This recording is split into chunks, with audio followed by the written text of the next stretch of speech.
এমনি সংকলন আছে, আমার নিজস্ব বই, প্রবন্ধের উপর, প্রবন্ধ সাহিত্যের উপর আমার বিভিন্ন বই আছে, বাংলা এবং ইংরেজি, বাংলা এবং বাংলা এবং ইয়া কব্বরক, আমার কব্বরক ভাষাতে আমার ইয়া যতগুলো যেমন যেমন এইটা কব্বর ভাষা সাহিত্যিক ক্রমবিকাশ, এই যে কব্বর ভাষাটা প্রথম থেকে এ পর্যন্ত যে ক্রমবিকাশটা, এটার একটা বই আছে আমার। তারপর কব্বরকের মান্য ভাষা, এই যে ভাষাটাকে কব্বরকের ভাষাটা একটা একটা স্টোর আছে, এটাকে মান্য ভাষা করা উত্তরণ জন্য কি কি করা দরকার এই সম্পর্কে একটা বাংলাতে লেখা। তারপরে কব্বর ভাষা পরিচয়, কব্বর ভাষার যে অরিজিন ঠিক আছে এবং কি অবস্থায় আছে তারা কি, কারণ প্রত্যেক ভাষায় তো তার আদি পিতা আছে, তার রুট আছে। পৃথিবীতে যে 12টা যে ফ্যামিলি আছে, ভাষা পরিবার, সবাই একটা পরিবার পর্যন্ত। আমাদের কব্বর ভাষা ইন্দো চাইনিজ, ইন্দো ইয়া তিব্বত চাইনিজ, কেমন বিভিন্ন ভাষা থেকে আমাদের ভাষা যে ইয়েটা, সেখান সেখানে সেখান থেকে আমার ভাষা উৎপত্তি, এটা সম্পর্কে আমার যে ইয়েটা এটা আছে। তারপর এই এই কব্বরক ভাষা যে বিভিন্ন ব্যাকরণ, তারপর তার ব্যাকরণ ব্যাকরণ এবং তার যে বানানপদ্ধতি এ সম্পর্কে ইয়ে আছে, এইগুলি আমার সব বাংলা বইতে, বাংলাতে বাংলা বই করে। এরপরে এই কব্বরকের যে ইয়া কিনা কই যা ভাষা পরিকল্পনা, যে কব্বরসা উন্নত করার জন্য যে পরিকল্পনা দরকার, এটা সম্পর্কে আমার বই আছে, এটা বাংলাতে। এইভাবে বাংলা। এরপর তো অনেক, এরপর তো কব্বর বই আছে অনেক ইয়ে। আমার মোটামুটি সংকলন, সংকলন মানে বিভিন্ন প্রবন্ধ সংকলন করা একক এবং যৌথভাবেও আছে, কোনো কোনো যৌথভাবেও আছে। এবং বিভিন্ন যে এটাকে যে সম্পাদনা, যে একটা যে কোনো একটা ভাষার যে কোনো প্রাচীন বইটাকে আমি সম্পাদনা করছি, এরকম কেন এরকম আছে। যেমন যেমন দুরুল আহমেদের একটা পাবলি, যেটা 1900 খ্রিস্টাব্দ বা এর নাগাদ হয়েছে, যেটা পাবলিশ হয়নি, এটা পড়েছে মেনস্ক্রাইব আকারে, যা কবর ব্যাকরণের উপর। এটাকে আমি অনেক পুরানো বই, এটাকে এডিট সম্পাদন করে এটা প্রকাশ করছি। এটা খুব ইম্পর্টেন্ট ইয়ে বই এটা। এটা এরকমভাবে আমার টোটাল এখন পর্যন্ত যে 34টা মতো বই আমার প্রকাশ হয়েছে।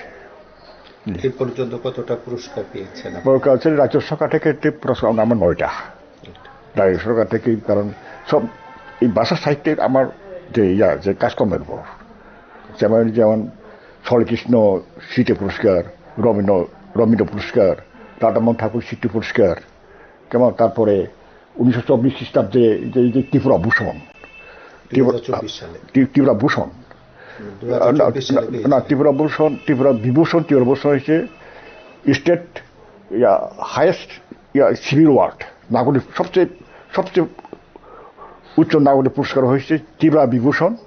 আর এরপর হয়েছে ত্রিপুরা ভূষণ। আমি ত্রিপুরা ভূষণটা পেয়েছি 1924 সনে, যে বছর ত্রিপুরা বিভূষণ পেয়েছেন আমাদের অধ্যাপক ওই ডক্টর অর্ণয় সাহা। ত্রিপুরা বিভূষণ আর আমি ত্রিপুরা ভূষণ। যে এবছর দেওয়া হয়েছে, প্রত্যেক বছর ওই কবরক পূর্ণ রাজ্য দিবস ইয়াতে উপলক্ষে দেওয়া হয়। 21 জানুয়ারি যে পূর্ণ রাজ্য দিবস, যে এবছর দেওয়া হয়েছে দুজনকে। যে এবছর দুজনই মরণোত্তর, যে উদয়পুরের যে বিখ্যাত ডাক্তার আর এই শিক্ষক দীনেন্দ্র দত্ত, ত্রিপুরা বিভূষণ, আর বিশ্ববন্ধু সেন যেটা স্পিকার ছিলেন, তাকে ত্রিপুরা ভূষণ দেওয়া হয়েছে এবছর মরণোত্তর। এটা প্রত্যেক ইয়াতেই যে যে সর্বশ্রেষ্ঠ এটা নাগরিক পুরস্কার, স্টেট সিভিল অ্যাওয়ার্ডস, এটাও পাইছি, এটা 224 সালে। এইভাবে আমি রাজ্য সরকার থেকে আমি এখনো 9টা, এবং বেসরকারি টপ থেকে বিভিন্ন প্রকাশনা সংস্থা থেকে আমি 5টা। আর এমনি সম্বর্ধনা তো আছেই, বিভিন্ন সংস্থা থেকে সম্বর্ধনা, এটা তো আগে পাই, কিন্তু পুরস্কার হিসাবে বেসরকারি সরকারের টপ থেকে 9টা এবং বেসরকারি টপ থেকে 5টা পুরস্কার। একটা এটা হচ্ছে আমার এখন পর্যন্ত। আপনি তো মানে প্রাবন্ধিক অনুবাদক দুটো ঠিক আছে, গবেষণার ক্ষেত্রে আপনার কোন কোন দিকগুলোকে আপনি তুলে ধরেছেন? গবেষণার দিক থেকে আপনি কোন কোন বিষয়গুলোকে তুলে ধরেছেন? বিশেষ করে ভাষা সাহিত্যের উপর, ভাষা সাহিত্যকে উন্নত করে, যে তার যে ভাষার যে চরিত্র, এটাকে কিভাবে উন্নত করা যায়, কিভাবে ইয়া করা যায়, তার ভাষা তত্ত্বের দিক দিয়ে ব্যাকরণ, এই যে গবেষণামূলক, এটার উপর আমি প্রবন্ধ, এবং কিংবা উপজাতির সংস্কৃতি, উপজাতি সমাজ সংস্কৃতি, এটার উপর আমার বেশ কয়েকটা প্রবন্ধ আছে, প্রবন্ধ জাতীয় ইয়ে আর কি। তারপর যদি বলা যায় এই সময়ের মধ্যে একটা খুব আলোচ্য বিষয় রয়েছে ত্রিপুরার ক্ষেত্রে, সেটা হচ্ছে ককবরকের রোমান্স স্ক্রিপ্ট। না, এই এটা কিন্তু নতুন না। এটা আজ প্রথম থেকে দুইটা বিভক্ত ছিল, যে একটা পক্ষ কবরক বাসীদের মধ্যে, যার লেখকদের মধ্যে দুইটা, একটা বাংলা লিপির পক্ষে, একটা তার রোমান লিপি ইয়ে করতে চায়। এটা আগে থেকে ছিল, 1972-73 সাল থেকে ছিল, কিন্তু এটা প্রকট ছিল না। যার দাবি করতেছে কিন্তু তার লেখা থেমে থাকেনি, তার তার তার সাহিত্য চর্চা, তার প্রকাশনা এটা চলতেছিল। তাহলে এইগুলো করার ফলে তো এখন পর্যন্ত তো ত্রিপুরা যে কবরকটা এখন ইউনিভার্সিটি স্টেপ হয়ে গেছে। 28টা কলেজে, 28টা ডিগ্রি কলেজে তা ওসি হিসাবে চালু আছে। রাজ্যের 170টা হাই এবং হাই সেকেন্ডারি স্কুলে এটা এখন ভাষা হিসেবে চালু আছে। আর প্রাইমারি মাদার টাং যে শিশুদের, কবরবাসীদের যে তার মাতৃভাষার মধ্যে শিক্ষাটা, এটা তো আছেই। কাছে এই যে এটা কিন্তু চলতেছিল, কিন্তু এই যে রোমান দাবিটা আসল গত কয়েক বছর জোরটা হয়ে যাচ্ছে। কাছে এই সম্পর্কে আমার এটা এরকম দাবি উঠতেই পারে, যখন ভাষার ক্ষেত্রে উঠে, শুধু এই কবর বা ইয়ে না, এমনকি সাঁওতাল ভাষা দিয়েও তো অলচিকি এবং তার তো আর বেশি, অলচিকি এবং সাঁওতাল ভাষা, হিন্দি, নিজস্ব অলচিকি, এর মধ্যে 2-3টা পন্থী, 2-3টা মঠা, এটা তো আসে থাকে, যখন ভাষায় থাকে। কিন্তু ভাষা থাকলেও সে ভাষার যে গতি, প্রকাশনা বা সাহিত্য চর্চা, এটা থেমে থাকে না, চলতে থাকে। কাজে এখানে এখন ত্রিপুরাতেও এখন চলছে। কিন্তু যাই হোক, তবু এই আন্দোলন করতে গিয়ে যেন ভাষা সাহিত্যটা যেন চর্চা যেন থেমে না থাকে, ব্যাহত না হয়, এটাই এখন দেখার। এটাই আমি বিশেষ করে যারা ইয়াঙ্গার জেনারেশন, যারা কবরক স্পিকিং, কবরকবাসী যুব শ্রেণী বর্তমান সমাজের যারা লেখক, তাদেরকে কাছে যে এই বিতর্কে, লিপি বিতর্কর কারণে যেন ভাষা চর্চা, সাহিত্য চর্চা, তার গবেষণা, এটার জন্য ব্যর্থ না হয়, এটাই আমার সবার কাছে আমি অনুরোধ করি, সবাইকে আমি পরামর্শ দিই। আপনি অনুবাদ করেছেন, সেটা কোন ভাষায় করেছেন? লিপি কি ছিল? লিপি সাধারণত আমি, যেহেতু আমরা প্রথম থেকেই আমি বাংলাতে লেখা বসতো, আমি যারা দেখেন খুব, এটা আমার কোনো আপত্তি নাই, সেখানেও কারণ এটা যার মতো, যার যার সুবিধা মতো। কিন্তু আমি ব্যক্তিগতভাবে এখন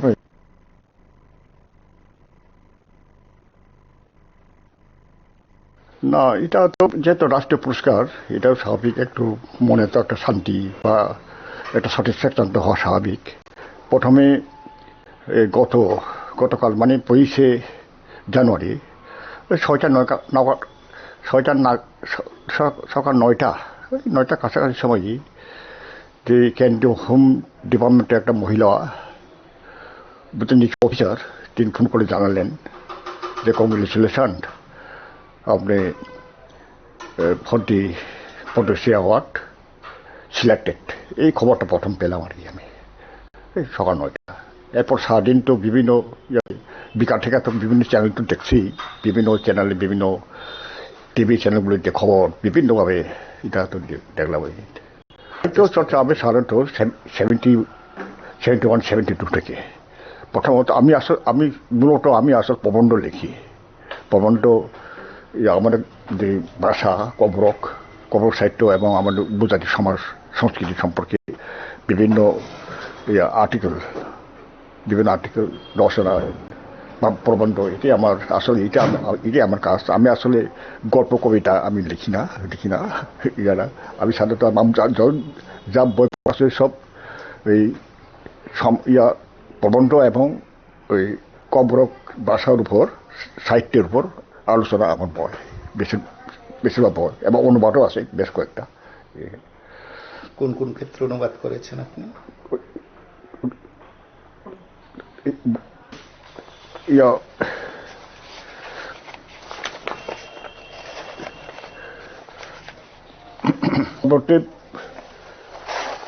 এই যে বিশ্বের বিভিন্ন যে বিখ্যাত যে গল্প, এই যে কবর অনুবাদ, যেটা 12টা-13টা হবে, সেখানে বিভিন্ন নামি দামি, এমনকি নোবেল পুরস্কার প্রাপ্ত যেমন যেমন যুদ্ধ ও শান্তি, তেমন মা,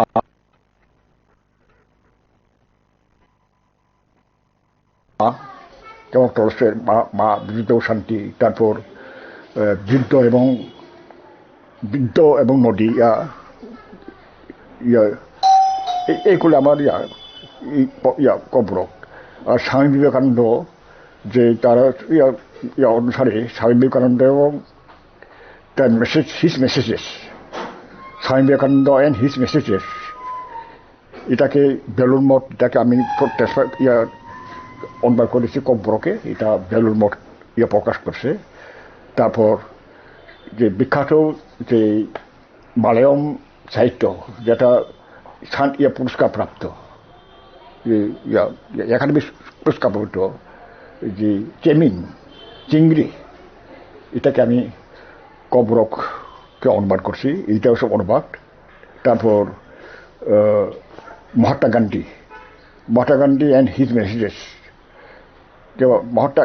যেটা হচ্ছে Mahatma Gandhi and his messages of non violence বা বিপি গোর, ইংরেজি থেকে কব্বরক। এইগুলি আমার মূলত কব্বরকের সমর্থন প্রশ্ন না, সমর্থন না প্রশ্ন না, কারণ এটা ভবিষ্যতে কি হয় এটা আমি তো ভবিষ্যৎ বক্তা, এটা কি হয় এটা ভবিষ্যৎ, কিন্তু এটাই আর কি।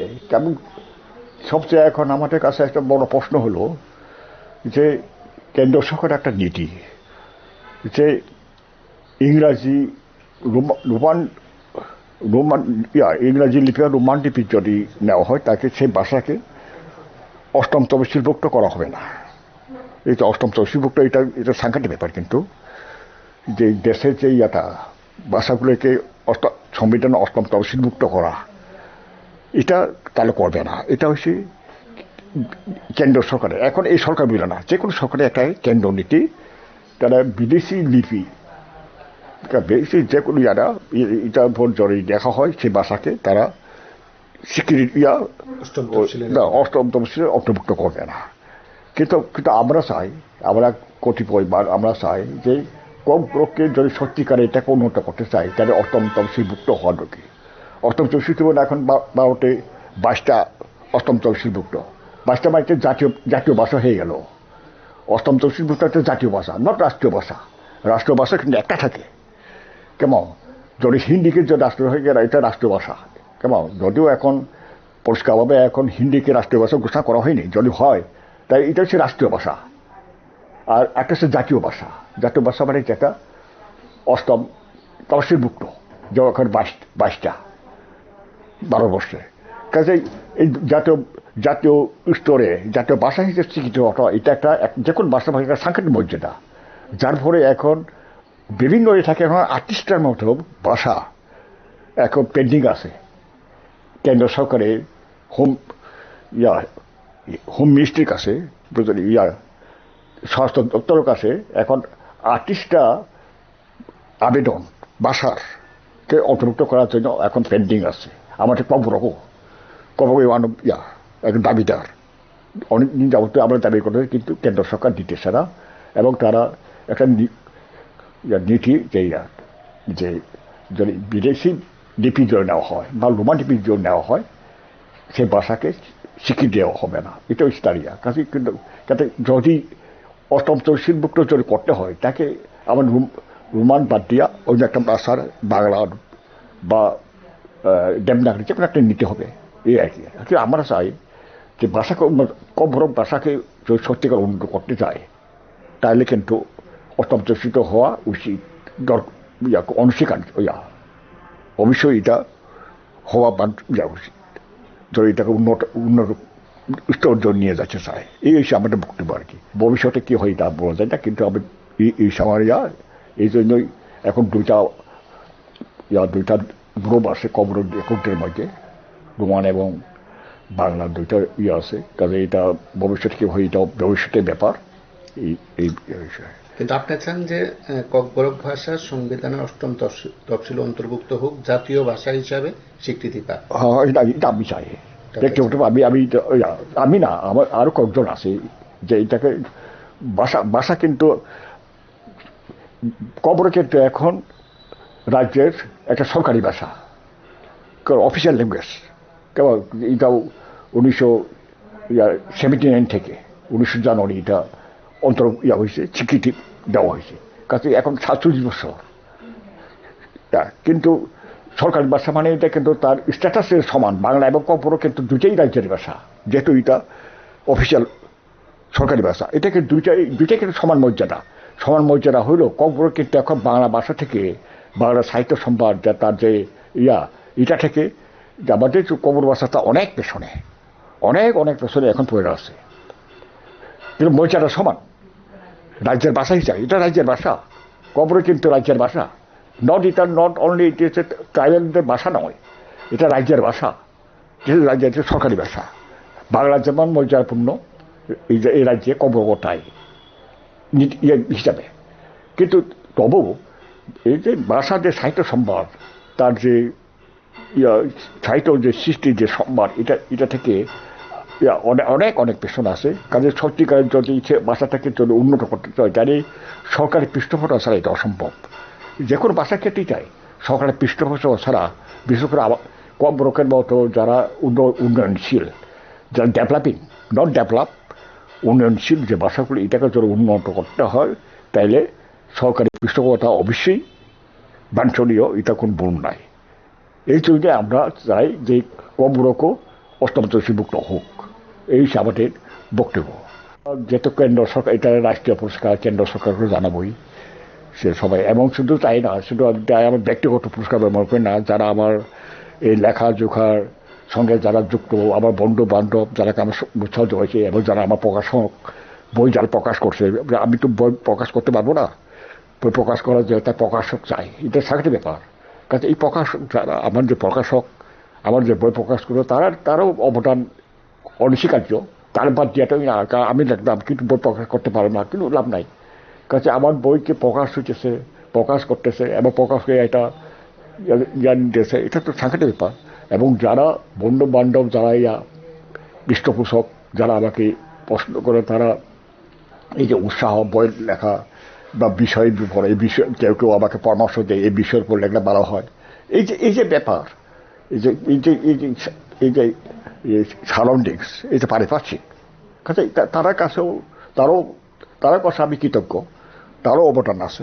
কিন্তু এটা আমি একক চেষ্টাতে কেউ সাকসেস হতে পারে না।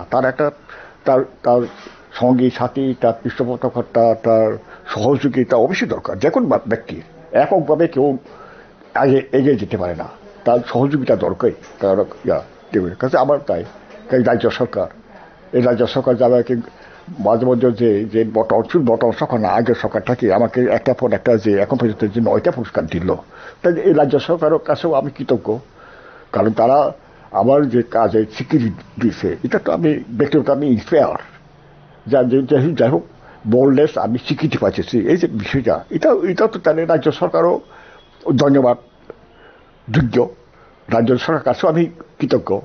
আর এখন যেহেতু যে রাষ্ট্রীয় ব্যাপার, এটা রাষ্ট্রীয় পর্যায়ে গেছে, এখন পদ্মশ্রীযুক্ত রাষ্ট্রীয় পুরস্কার, কাছে কেন্দ্র সরকারের যারা আছে তাদের কাছেও আমি কৃতজ্ঞ, অশেষ কৃতজ্ঞ। কিন্তু কার্যক্রমে আমি কিন্তু শিফট করে আমার পরিবার, আমার মা বাবা তখন গ্রামে চলে গেছে। তাদের গ্রাম এই যে চয়লাম এলাকা, চয়লাম থেকে আরও 4-5 কিলোমিটার দক্ষিণে একটা গ্রাম, সেই গ্রামে আমি আমার বাল্য জীবন, ওইখানেই প্রাথমিক বিদ্যালয়ে, লেম্বুঠল, ওইখানেই একটা দাঁড়িয়াট হলে একটা প্রাইমারি স্কুল তহকাটিনে, ক্লাস 4 পর্যন্ত তহকাটিনে, সেখানে আমার পড়াশোনা ছিল। এরপর চয়লামে তখন মাইনর স্কুল, মধ্য ইংরেজি বিদ্যালয় কয় 6 পর্যন্ত, তহকাটি নেয় আমাদের সময়ে, এখন নাই। 6 পর্যন্ত ওখানে ছিল, স্কুল ছিল, এটাকে মাইনর স্কুল বলে, মধ্য ইংরেজি বিদ্যালয় বলে এটাকে, তহকাটিন আর কি। ওইখানে এরপর বিশাল হাই স্কুল, এরপর এমবিবি কলেজ। কিন্তু এমবিবি কলেজে আমি যদিও ভর্তি হয়েছি, কিন্তু পড়াশোনা চালিয়ে যেতে পারি না, যেটা আমার আর্থিক অস্বাচ্ছলের জন্য বা আমার আর্থিক অসুবিধার জন্য আমি পড়াশোনা কন্টিনিউ করতে পারিনি। আমাকে ওই কর্পোরেশন আমাকে চাকরিতে প্রবেশ করতে হইল, যে 1962 খ্রিস্টাব্দে। কোন ডিপার্টমেন্টে চাকরি শুরু করেছি? প্রথম চাকরি এগ্রিকালচার ডিপার্টমেন্টে, কৃষি ডিপার্টমেন্টে, এরপর 73 থেকে ত্রিপুরা বিধানসভাতে। প্রথম এগ্রিকালচারে কোন জায়গাতে জয়েন করে? তো এখানে ওই হেডকোয়ার্টারে আগরতলাতে, তারপরে বিধানসভা। তারপর বিধানসভাতে। চাকরি থেকে অবসর কবে নিয়েছেন? হ্যাঁ, চাকরি থেকে অবসর কবে নিয়েছেন? কবে অবসরে গেছেন? অবসর 2002 খ্রিস্টাব্দের 2000। দুই খ্রিস্টাব্দে, তাই 23 বছর হলো। এবং অবশ্য আমাদের 58 বছর বয়সে আমাদের রিটায়ারমেন্ট তখন। এখনো 60 বছর হয়েছে, আমি 58 বছর বয়সে আমি রিটায়ারমেন্ট। আজকের দিনে যারা সাহিত্য চর্চায় আছেন, একেবারে নবীন প্রজন্ম, তাদের উদ্দেশ্যে আপনার কি বক্তব্য থাকে? বিশেষ আমার এটাই, যাই ওইটাই এখন যে দুইটা গ্রুপের মধ্যে যে দ্বন্দ্ব চলছে, আন্দোলন চলছে, চলুক, এটা তো চলতেই পারে, দাবিটাও চলতে পারে, গণতান্ত্রিক অধিকারীটা ব্যক্তিগত চয়েসের ব্যাপার আছে, রোমানপন্থী, রোমান গ্রুপ, রোমান চাই বা চাই, এটা চলতেই পারে। কিন্তু চললেও যেন এই সাহিত্য চর্চাটা, যে গবেষণা, সাহিত্যকে উন্নত করা, এই ভাষাকে উন্নত করা, যে শব্দ সম্পর্কে আরো বৃদ্ধি করা, এই যে ব্যাপার, এটা যেন ব্যাহত না হয়, এটাই আমার বর্তমান প্রজন্ম যারা শিক্ষিত, যে কবরবাসী যারা যুবক শ্রেণী, তাদের কাছে এটাই আমার বক্তব্য, আমার আবেদন, আমার পরামর্শ।